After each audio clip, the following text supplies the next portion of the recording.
Hello and welcome to another episode. This is my hands-on with the new Kia EV4 hatchback and the Kia EV5. This was at the Citygate Kia Roadshow launch, which was last week, early July. Thanks to Citygate Kia for the hospitality and for the pizza. And hello to Aaron, who came up to say hello to me, who actually watches the channel. Nice to meet you, and nice to meet all of your nice staff. Anyway, they did the usual launch, and then we got hands-on with the cars and the walk around. So this is what happened. Today's main event, the EV4 and EV5 Roadshow, is at Citygate, High Wycombe.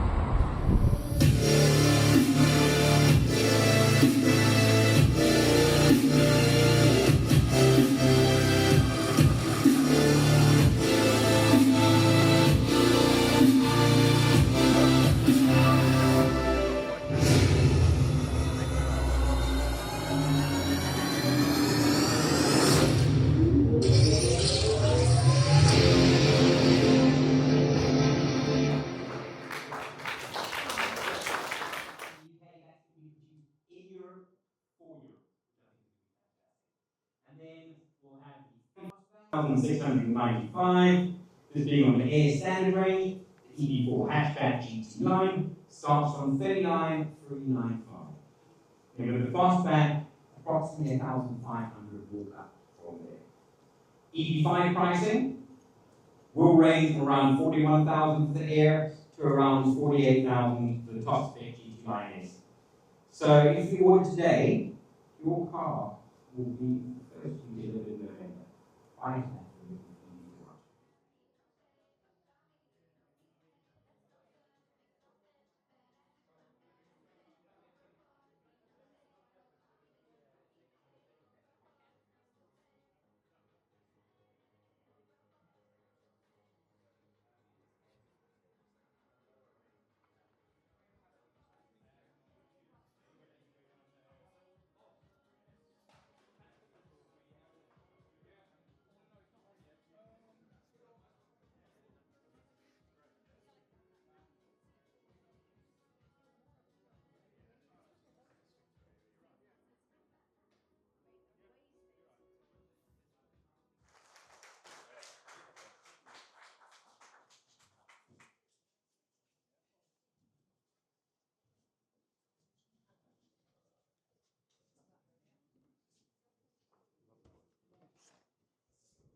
In the back of the EV5, loads of headroom. Feels really neat. Yeah. How's it feel in the back? How many size? Plenty of height, yeah. Good height, yeah. And plenty of leg room for a 6 foot, you know. You probably get a 6.5 foot person in here. In place of the Chinese version, which had a fridge, you've now got this pop-out drawer and loads of storage in this box. That's quite good. Yeah, it's nice. It doesn't have a 7-seat option, does it? No, not this one. USBs. That's the next thing. That's my okay, that part is all the And retractable sunroof.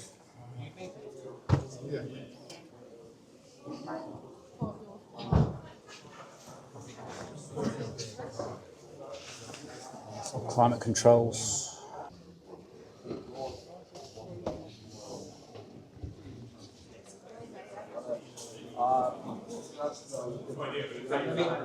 Rear camera.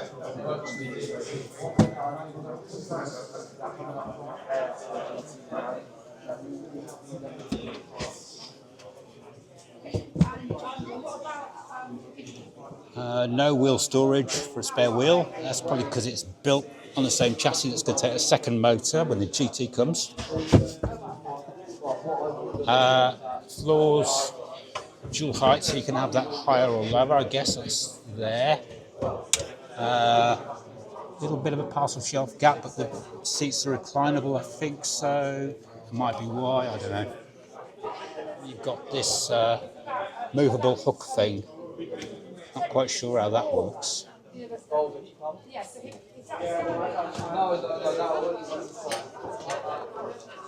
So you can tie your bags and stuff to it, and also down there.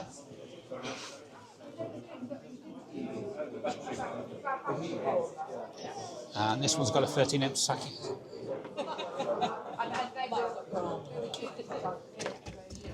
Some socketry going on there. Yeah. Is this all-wheel drive? Or is it all-wheel drive?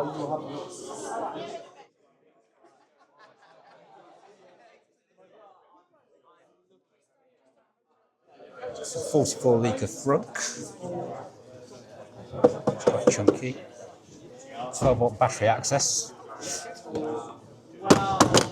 As good as it normally is.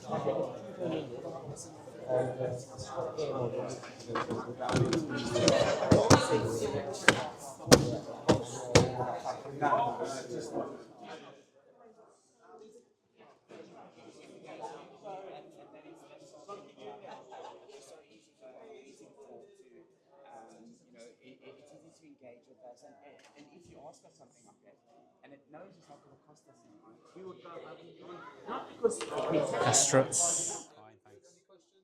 No, fine, thank you. Extra storage there.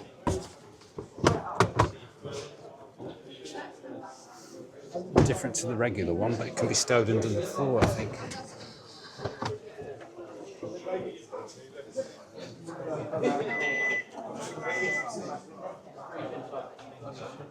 And there's a rear wiper hiding underneath there.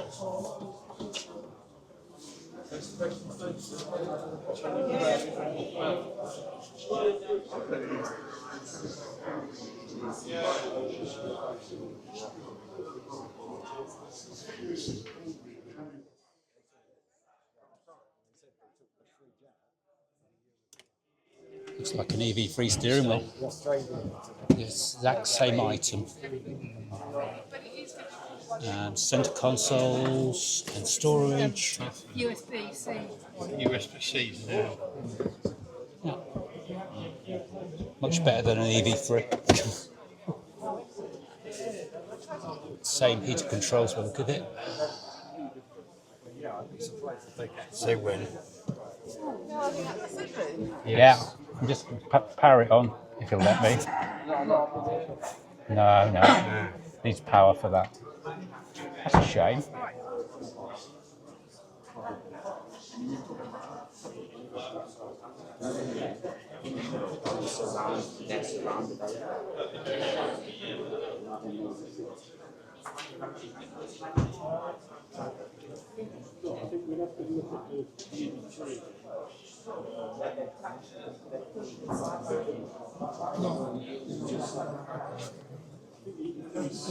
It's a massive sunroof.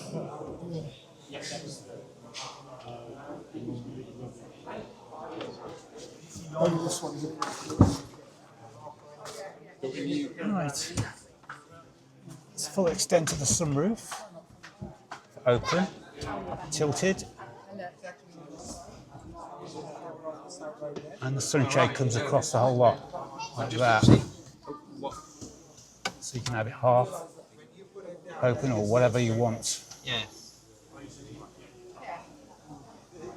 Just pull back. Was that a ski? Yeah.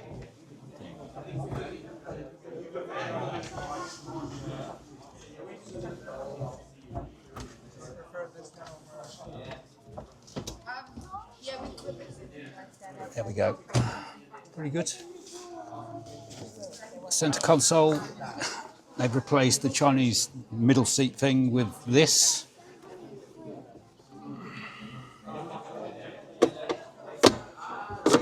And your usual cup holder things. Well, you get two on that side. Charge pads in the middle. And underneath you've got more like an EV6 storage. And you've got your usual USBs there. Software-wise, you've got that version, 250428. So 250428, 28th of April is where you're at.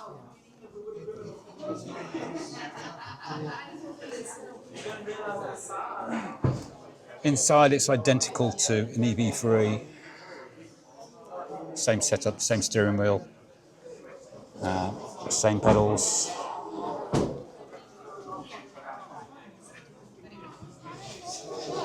Glove box, about the same. More ambient lights in different places along the top there.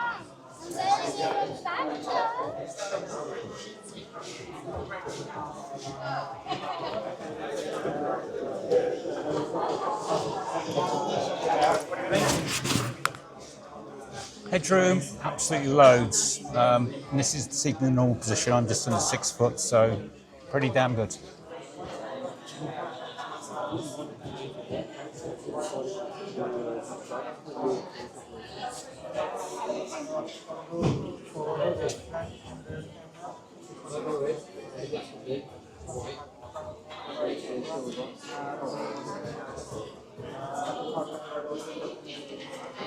Let's see what's inside the charge port. Oh, motorised charge port, that's better. Or EV6 like. No top cover. Probably going to seal like. Actually, there's a rubber seal on the door. Yeah, like the EV6 had. That's better. Slightly different charging symbols. Charging lights. And hog charge. So, yes, motorised door. Doesn't mention that anywhere. And we've got this movable seats and reclinable. It's like an EV6 setup. It's like that. Come have a look at. So from what it looks like, okay, well there's storage.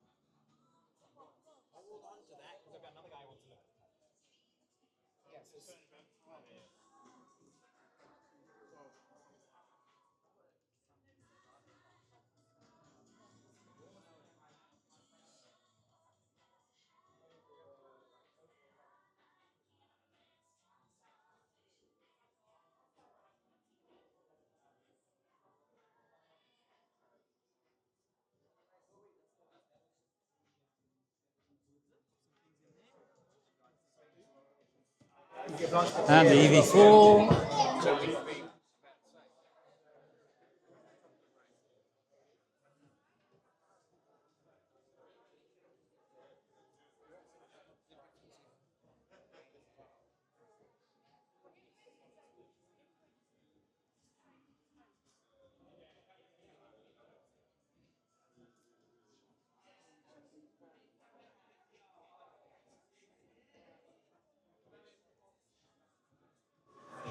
Very similar to the EV3.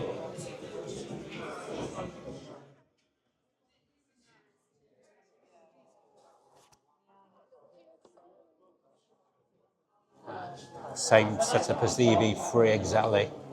No top cover.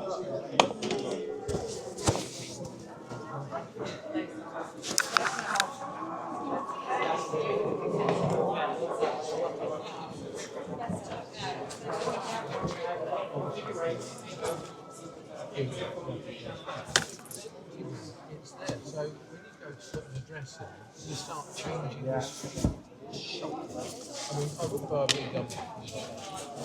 We're finding out about the Ford Explorer. Yeah. The actual car is very brilliant. Really nippy, it's about 5.7 seconds for Headroom in the EV4. Pretty good. Somebody who's 6 foot.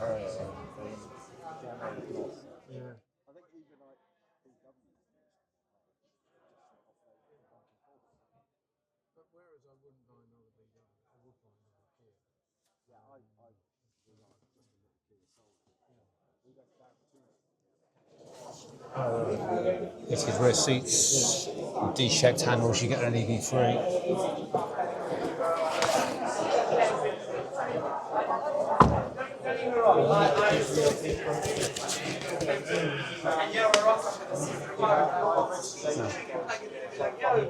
Parcel shop with no gap. Good.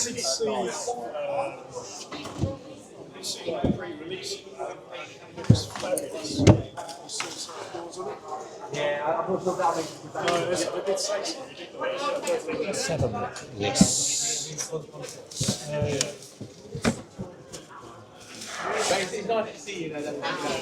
There doesn't seem to be a spare wheel well, like there is in the EV3. Is that subwoofer or something else? A few bit of storage down the side.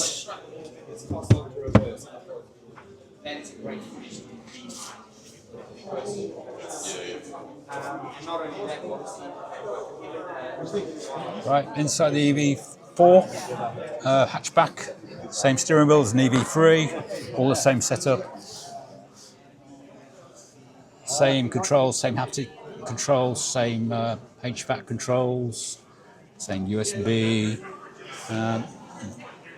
This is what they've done with the center console. There's no ironing board in the hatchback model. It might be in the saloon model, don't know yet. And you've actually got a bit of storage there. You can hide stuff. And a little bit underneath. Glove box. About the same as an EV3 maybe. And your ambient lights.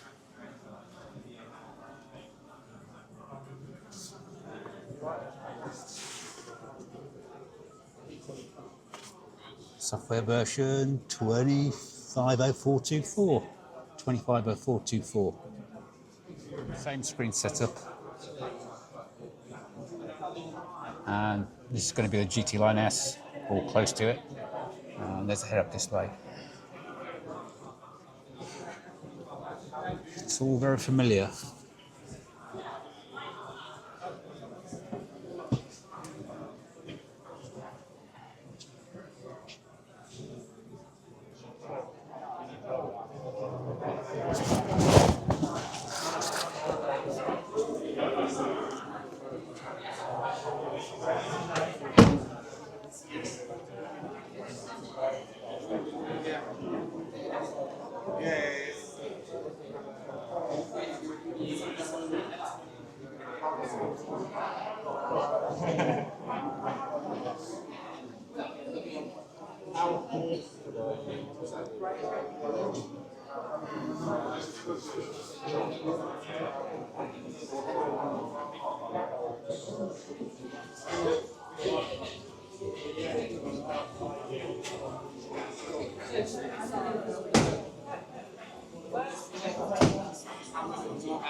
Okay, I'm just back from my trip to Citygate Kia at High Wycombe, a trip down the M40, which is 100 and some odd miles.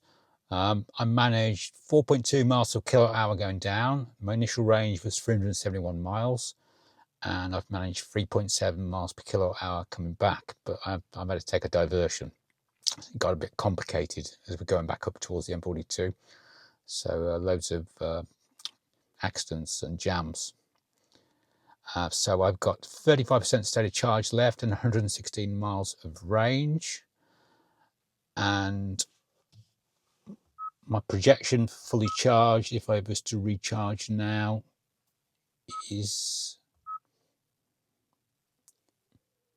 currently it's 360 miles. And if I look at my efficiency since charging, I've driven 212 minutes and 5 hours 13. And my average miles per kilowatt hour is 4 miles per kilowatt hour. It's done all right. I've had the air conditioning on a minimum of 1 and the chilled seat for most of the journey, and it's just kept me cool enough, and it's been like 26 degrees down High Wycombe, and it's currently 19 back up here in the Midlands. Right, so what do I actually think of the new cars? Well, I attacked the EV5 first. It's got a really massive physical presence, and I liked it an awful lot more than I thought I would. There are actually more shapes and curves in there than you think. It's more curvy than an EV9 for sure. In black, it looked absolutely amazing, and it's just a hulking great thing. As you'll hear in the video, the presenter says it's around 41k for the starting Air model. This contradicts what some of the video YouTube channels have said the very same morning. And I've also heard from some of the people who've been to these roadshows who've got a different price again. Now, I think it's vitally important if they want to sell lots of these cars that the Air starts at just below 40, including the paint, so that it skips the luxury tax. So I hope they do bring it in at just below 40 with, well, a P11D version value of it, so that you can pick these up. Be quite a lot of car for your money. The EV5, there are lots of functions that I recognise from the EV6, and this is more old school EGMP than the EV3 and the EV4. So the motorised charge port and the levers on the back seats, to both down the side and in the boot, and the stowable luggage cover, which you could do in the EV6, but you could also do in the Nero, to be fair. Very impressed with it. Loads of storage, loads of room, and like I say, if they can get that price below 40 for tax reasons, it's going to be a cracking bestseller, I think. Now, the EV4, it's very low down compared to the EV3. Slightly bit longer. What I noticed as soon as I opened the boot was the boot seemed smaller. So just going through, the EV3 boot space is 460 litres or 1250 with the seats down. The EV4 is 435, so it's actually smaller than the EV3, or 1251 with the seats down. So where has the space gone? The EV3's length is 4310 versus 4430, so there's hardly anything in it. So it's deceptively longer, but hardly anything in it. EV4 is slightly wider at 1860 versus 1850, but the EV3 is higher at 1570 versus 1485. The only reason I could think that you'd buy an EV4 compared to an EV3 is for the extra long range and the more slipperiness and the better drag coefficient. So that's the main reason. I did at first think that the EV4 looked better than the EV3, but I think the EV3 is more practical and it's got a bigger boot. And you've got the spare wheel well underneath. You don't have that on the EV4. That kind of height underneath the floor, if you just lift the floor up, there's hardly anything there, and then it's solid. That sort of begs the question, is it already built for the rear motor of an all-wheel drive version? Because it seems like that in the EV5 as well. So comparing how big is an EV5 boot, 566 litres, which is massive, or 1650 litres with the seats folded down. And the EV5 is 4610 long, 1875 wide, and 1675 high. So that's even higher than the EV3, as you'd imagine. But my car of the day was definitely the EV5. It's far too big for my wife to drive, so we'd never have one as a joint car. But I actually like this, and I look forward to giving both of them a test drive. But anyway, I hope you found this video useful. Thanks for watching.